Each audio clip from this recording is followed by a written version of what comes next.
for joining me. They're telling people in Los Angeles to go home and lock their doors.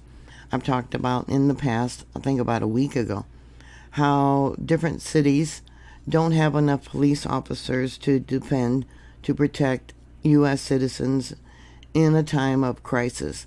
Most cities have about 2, maybe 3 officers per 1,000 citizens.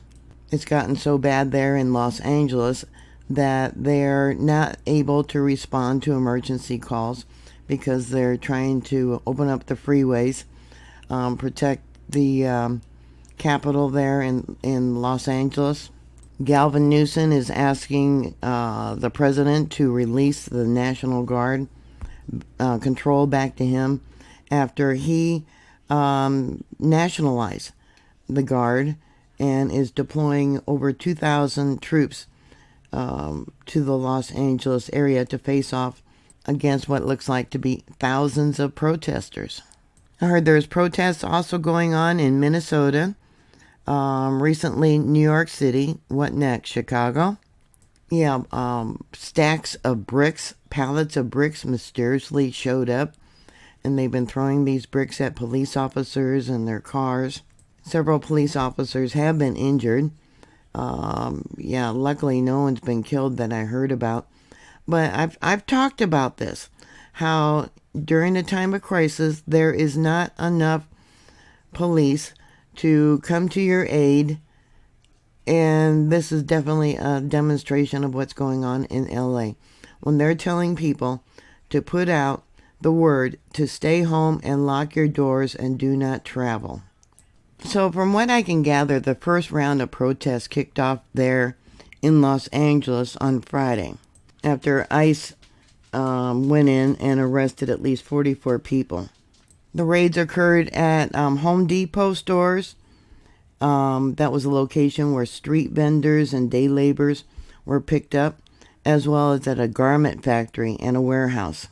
In my opinion, besides going after the illegals, they should go after and start arresting or fining the companies that hire the people that are using other people's social security numbers to get work. One of those people happens to be my daughter. Someone down in Florida was using her ID, her social security number. And I'm sure there's other people across the country using my daughter's social security number to gain work illegally.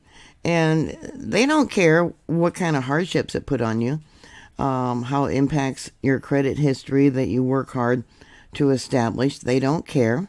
They don't care that they're breaking the law. So this is why I believe they should also go after the businesses that hire the illegals. I do understand the plight of these people coming from such corrupt and violent countries, but it's turning our country into the same mess like they left. I am third generation American whose family came here legally. They had to file all the paperwork. They had to go through the health inspections, etc. Saying that they had a sponsor here when they came here.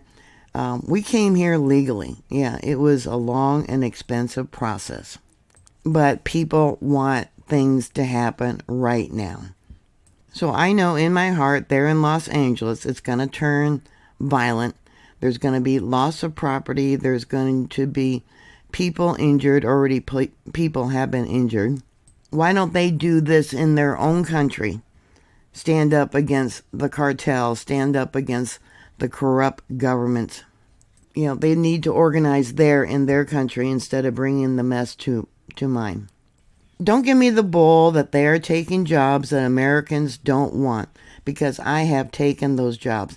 I have worked as housekeepers. I have worked at food processing facilities right beside the illegals. In my younger years, I even applied to work at one of the sweatshops in the garment district there in San Francisco. Lucky for me, I didn't sew well enough on their machines or didn't sew fast enough, so I wasn't hired. But don't tell me Americans aren't willing to take the jobs when I've done it myself. So thank you for watching. Please thumbs up my videos and I'll talk to you later. God bless y'all. Bye.